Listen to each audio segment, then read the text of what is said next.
Hey, hi everybody. This is the exciting finish to our mystery knit along. This is clue number 4. So now everybody has all the material to finish. First of all, let me just apologize. A couple of people found errors in the written instructions. Also, you may have noticed that when I released the clue yesterday or last night, it wasn't really complete because it didn't have photos of the finished piece. So that's because I wanted you all to see what I'm going to show you today first. And then when I release the update today, as soon as I get off the call, I'll release an update with photos, and I'll put the photos on Ravelry so you can see them all that I have. And then you'll also get a corrected pattern. So many apologies, but thank you for everybody who's written, both in the Ravelry forum and just written to me privately to say that they found something, because yes, it was something. So thank you so much. Okay, so questions. Let's just get into the questions if anybody has them. Okay, Kay says she's going to run out of yarn A at the end of clue number 3. And she has lots of yarn B and would appreciate any suggestions you have for what I might consider doing. Okay, so you're really in pretty good shape. So you could actually substitute some of the yarn. Okay. Some of yarn B for the garter stitch texture section. I wouldn't be at all concerned about that. If you have a full skein of 465 yards, you'll be in good shape for your yarn B, more than likely. A couple of people wrote me to say that they thought they were in trouble, but they did okay. Somebody else come in. So here, ta-da! So this is the final section. This is lace chart 10. And up here, let me just stand up. So right here is the last eyelet and texture chart. You could, for instance, you could cut this short as long as you have the right number of stitches to go on to the lace section. Or you could substitute a row of yarn B in there if you need to. Okay, so I'm sorry you're running out of yarn. I hope that helps. Any other suggestions? Put them in the chat and read them aloud. Right, so you might notice that in the pattern, there's a statement about what happens if you don't have enough yarn B to finish 3 repeats of the chart. Everybody see what I'm talking about. If you have your pattern already, which I'm assuming you do, then you see what I'm talking about. So this is 3 repeats of chart 10. So you can see that, see how nice the beads are as little markers in your knitting. So for every 2 markers, 2 beads, there's 1 repeat of the chart. So you can see that there's 1 repeat, there's 2 repeats, and there's 3 repeats. And then that's the last row before you bind off is where you put the last bead placement. So if you don't have enough yarn to get all the way down, that's okay. You can stop at the next bead up, which is row 10 of the chart. So your shawl is going to be, 1.5 inches shorter. That's okay. The rows are really long by now, and so it takes a significant amount of yarn to do each row, which is why I ask you to sort of keep track by measuring. You can weigh.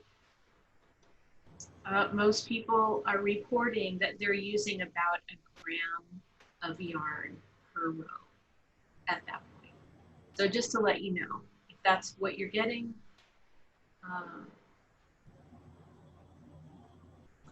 Ooh, somebody found something that's interesting.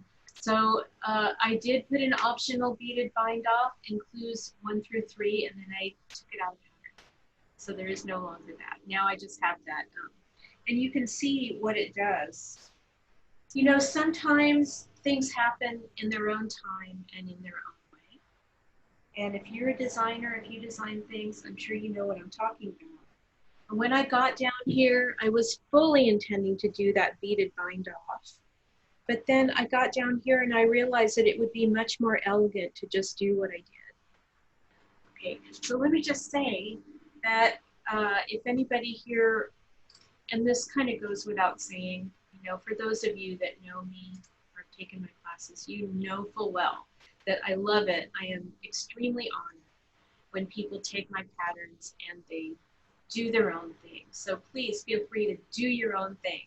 If you want to do a beaded picot bind off across the whole length of the last part of the shawl, if you want to use that, great. If you want to put way more beads in, great. If you want to leave beads out, great. Make it your own.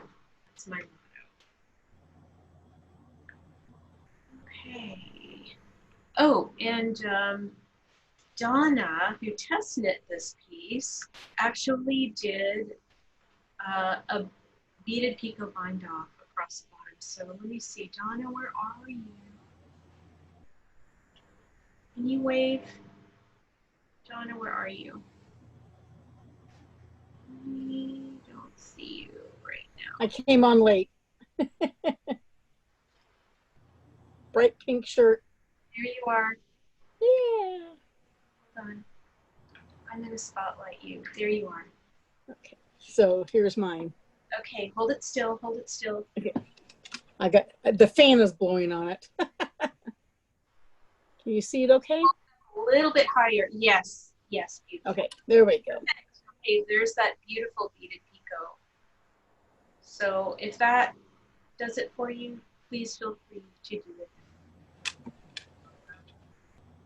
Okay, let's go back. All right, so Inez says, I am using white for yarn A and different skeins from the Island series for yarn B. So far, I've used most of one skein for the second clue. I've used most of the next skein for the two halves when we split the shawl. Now I'm starting the next skein.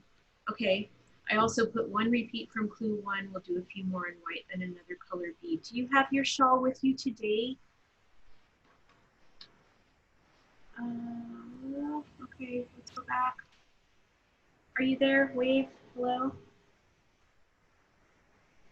Let's see you. Okay. All right. Well, I'd love to see what you're. Okay, no, it's still in two pieces. Okay. Thank you.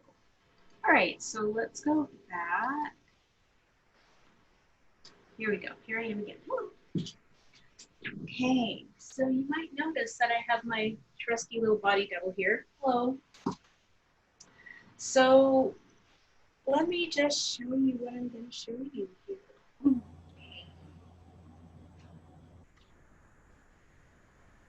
Look at that. Ooh. Okay, that's where we started. That's the first texture section. Okay, that's the right and left halves of the center. And there, finally, is that beautiful lace section. So notice that reverse stockinette stitch is pretty much on the right side of the work. Because this whole piece is pretty textured. It really is. Just like it. See my face. Okay, cool. Now, so many people have asked me, how are you going to wear this thing? Well, we're going to show you a few things. So, and let me just remind everybody to please, I don't mean you, but please mute yourself unless you want to make it. Okay, so obviously, okay, here's this split. So you see that the right side, what was knit as the right side, which remember had no increases in it, so this ended up being a rather straight down section, and the other side had all these increases. So the simplest way to wear this piece, if you wanted a completely no fuss way, you're gonna put your head through the hole, okay? Now let's start there. So the straight across side, so this would be the small side. And so there you go. And by the way, somebody's mowing their yard outside. I don't know. Hopefully you can hear me over that. So there you go. A short side. long side. It can be rather dramatic. I'm actually going to pick her up and show you how dramatic that is. But you may not want that dramatic of a thing hanging.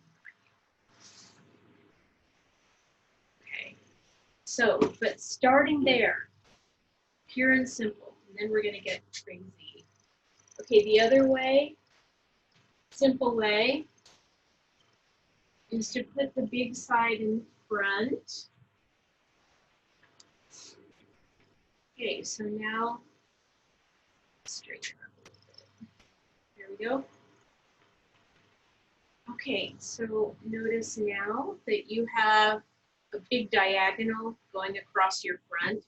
I personally think that's a very attractive thing to wear. Diagonals are always attractive. But this way, it's also pretty dramatic. So see how it is from all the way around. Wow. Also, I want you to notice that that last little texture stripe of yarn A over here, it frames the body in kind of a nice way. You see how it kind of has some, not symmetry, but it has some balance. I'm not a big one in symmetry. Okay, do you know that there's other ways to put your head through that hole too? Here's one of them. Okay, you could do it this way instead of that way, or vice versa. So if you wanted to do it this way, do you see how there's actually enough fabric to make a really interesting shape? And it goes over your shoulders. There's the back way. It's interesting. Okay? I'm not saying that you necessarily would want to do this a lot. The other way, just to show.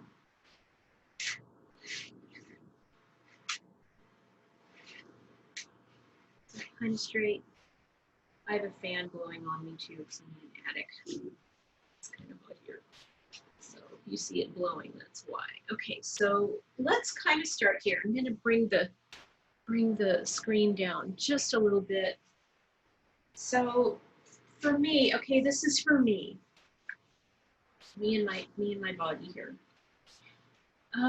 We like this ephemeral lace with the beads and how it contrasts color-wise, texture-wise, size of folds-wise, every kind of wise. It's attractive to see all the patterns together. So let's see how we can do that. And one really easy and fun way to do that is to take this long edge and just wrap it around. So, okay, let me try to do this kind of backwards. So see how I can just do that. Trying to make sure I've got the right side out. Okay, here.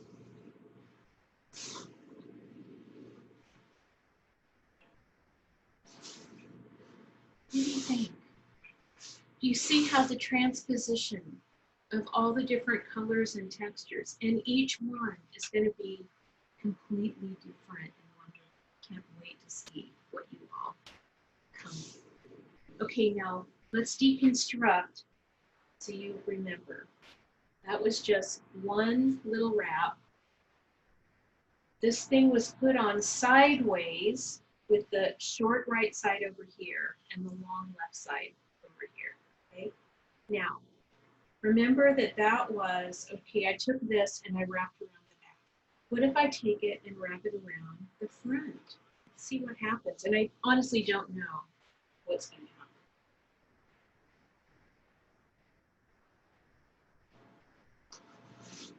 Okay, that's a little bit more, like, how did you do that?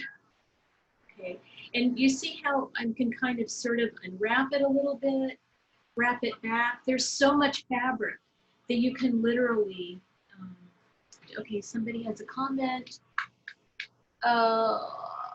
Okay, I will get back to you about the pattern note. Let me finish with this first. Okay, so you see how interesting that is. And even though my two colors, yarn A and yarn B, were fairly close in value, which is in the light and dark of the color. Do you see how they make a very interesting, like you wouldn't say contrast exactly, but it just makes it very interesting between the two. And look how cool it is that there's the back view of this is always so different from the now. Not saying that you want this big thing removed. Okay, that's way number 2. Now let's try it. Is this helpful, by the way? To try these different things? I hope it is. Okay, so remember this is kind of a sideways put over the head with short slide over here, long slide over here. Now, I was playing around with this morning, and I was astounded at how many ways I could find around this thing. So some of these ways involve, okay, let's just, I'm trying to keep the right side showing. So you see how if you just kind of put things up on your shoulder, and I can kind of tuck that in, you see just even that. Look cool. Okay, I'm having to tuck this in a little bit. And then if I wanted to wrap the other side too, okay, somebody's having trouble hearing me. I'm sorry. Let me put this, is that better? I hope. Okay. Now, this long side, I'm gonna wrap as well. And you see how automatically it's starting to look very cowly.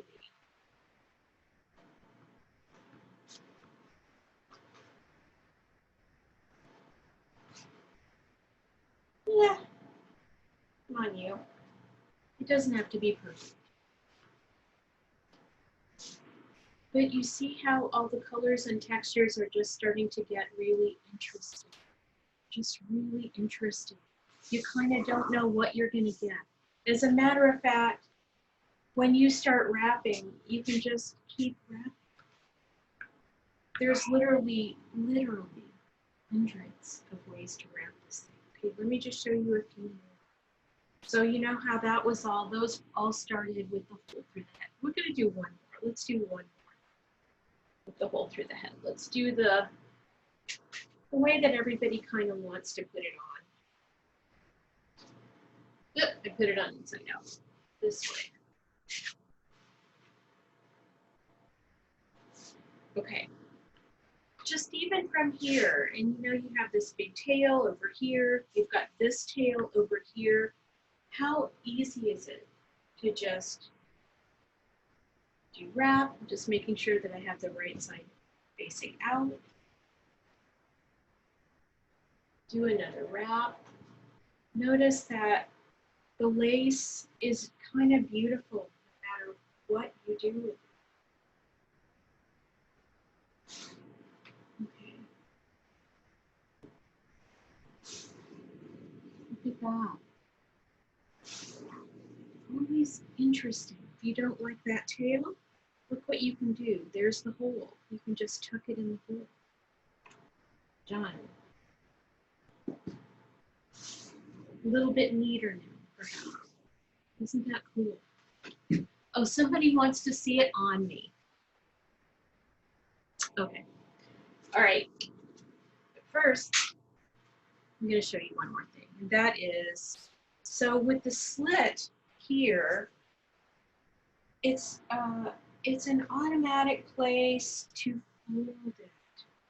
And look at the shape now. It's actually a much more friendly to wear shape now. So let's play around with that for a minute. Okay, so remember, here's the slit right here. It's at the back of the neck. And now you can use that slit, so remember it's right here, and you can just tuck the ends right into the slit. So that's just one wrap. Check it out. I kind of love this way. Here's another wrap.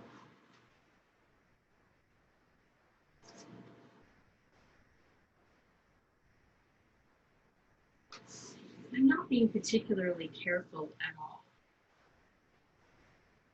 Tucking ends in as you like. You could even take a pin pin it there.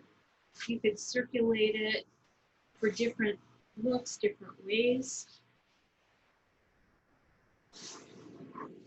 Okay, people are saying they want to see it on me. Oh, all right, so. Okay, so remember, here's the fold.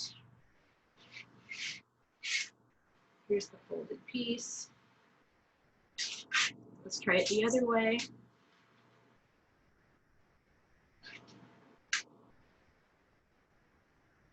I hope you guys know how awkward this is. It's really awkward. I'm just gonna do it completely wrapped.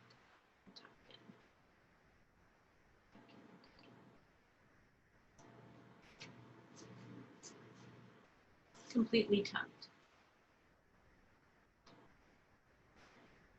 I'm very small. I'm not even 5 feet tall. So for me, like that would be kind of a good way. But you know,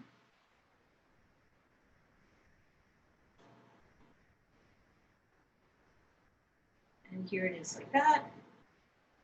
Me, I would stay simple. I really like that way where you kind of see everything. You kind of see all the colors and textures. I'm wearing a dark color, so you can kind of see it even more. That doesn't look so great. So I would probably do that a little bit more neatly if I was actually going to wear it out somewhere. But you see how it's always graceful, always graceful.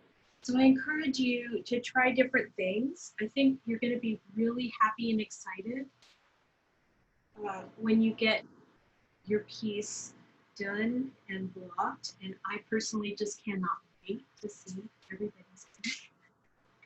Okay. Right now, back to me. Oh, and thank you, Leonie. Leone, I hope I'm saying that right. Thank you for saying it's an exceptional design. I have to say that this is going to be a series. I can just tell you right now. I can't tell you exactly what it's going to be, but I know that I'm going to be doing more of these pieces with design possibilities because of different shapings along with particular holes that they have. So that's all I'm going to say, but there'll be more coming soon. Okay. Beads too. Let's see. Okay, so let me go back up in the chat to address the question. Okay, I don't have the pattern right in front of me right now, but it says pattern notes 6 and 7 pertaining to adding the beads and keeping the twisted pearls. Oh, okay, got it. Okay, so as you do chart number 10, the lace chart, you have these columns of twisted stitches. So you can see that. And those are the columns that receive the beads as well. So they're quite obvious. So these columns. So those columns of twisted stitches, the stitches are twisted on each and every row, which means that you twist the knitted stitch on the right side and you twist the purled stitch on the wrong side. However, there are also a couple of purls on the wrong side that aren't twisted.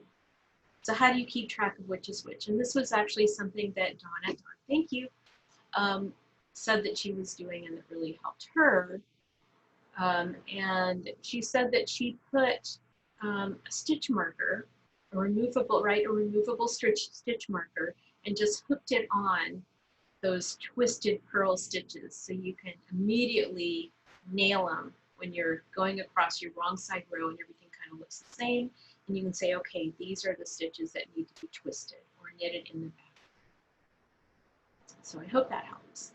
And then the bead thing, trying to remember what pattern note number 6 was. I think it was that you do the CDD decrease and then you put the bead on there, if I remember.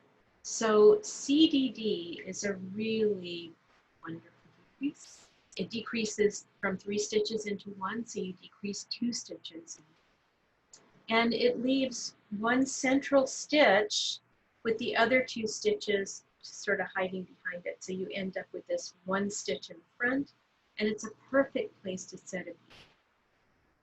So you wouldn't want to put the bead on before you do the decrease, because then the bead will be all mixed up in the stitches that are either hiding behind or something.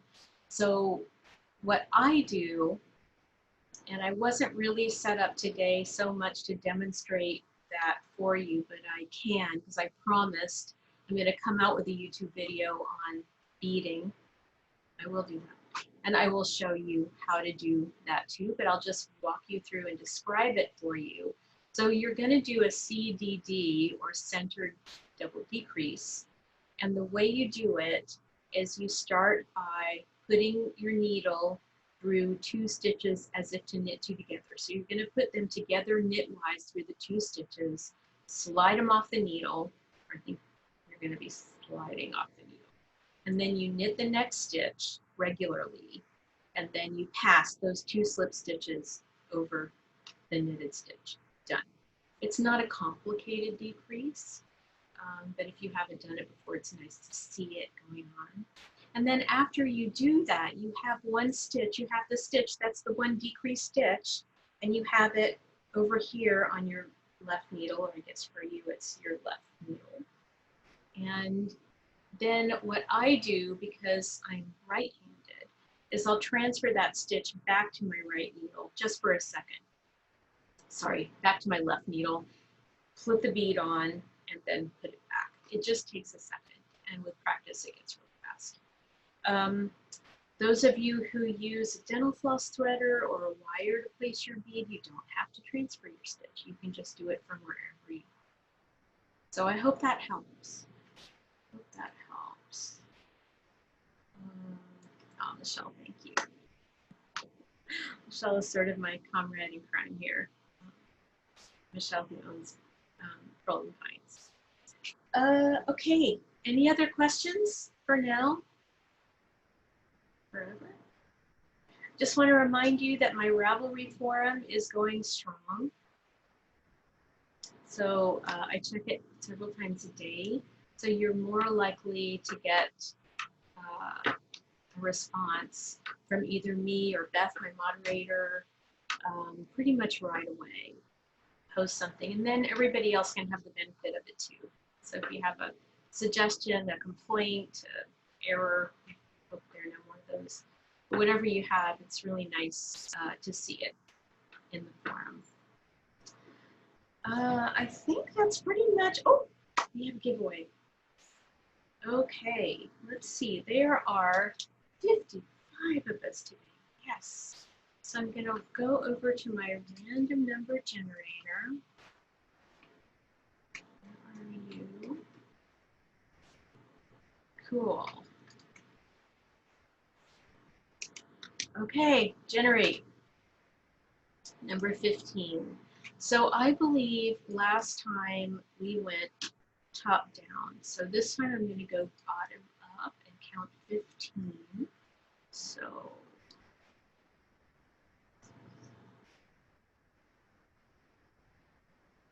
okay, it's Melissa.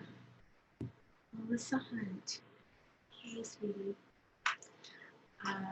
Contact me, Melissa, and we'll get you a prize, which will be 5 pounds for free on Ravelry.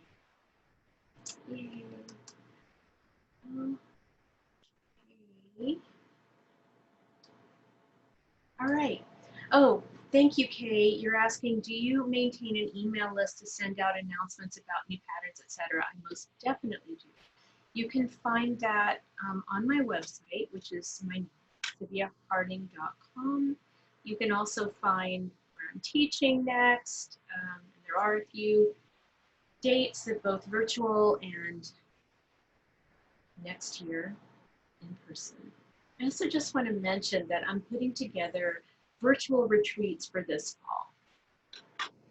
So the wonderful thing about that is that, of course, we get to contact lovely people just from our home. But also, it helps me open it up more because traditionally, for years now, I've never advertised my retreats in the fall. They're always full, and it's just word of mouth. Um, but now, if you like, um, you can be part of that. So if you're interested, contact me. You can contact me through Ravelry, through my website, through my email address if you have that, and I'll get the information to you. Okay, you're welcome. Oh, Jane, everybody's so sweet. Are you going to teach the shawl that you were going to teach in Montreal as a virtual retreat or something like it? Oh, thank you. You know, the Knit City Montreal retreat is actually still going to go next spring, I believe, if I'm not mistaken. So, don't keep hanging on for that one. It's definitely still going to go, and I'm so looking forward to doing that as well. I've never been to Montreal, and of course, any chance I get to go to Canada, I absolutely, my heart leaps for that. So. That's great. Thank you. I really wanted to take that one. It will still happen. I can pretty much promise. The organizers are so good, and I know they'll, if at all possible, it'll happen. Great. Thank you. Let's trust them. And also, I'm just starting, as you can see, I'm just starting to put things together here on Zoom. So I am hoping to get more virtual classes going. And you can find out more about that by joining my email list. Okay. Yeah, and hopefully they will open the Canadian border to us. That everything just gets much better by next year. Okay, everybody, I've enjoyed this so much. I just love seeing all of you here, and I hope you're enjoying your piece. And so you can look for an updated link to this on YouTube this time, because I'm going to put all of these knit along videos on my YouTube channel so that everyone can watch them now. We're kind of complete. So thank you so very much. I've just really enjoyed seeing all of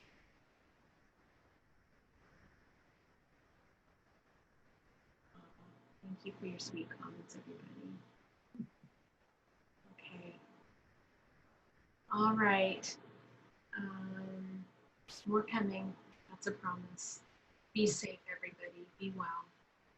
And hope to see you soon. Bye.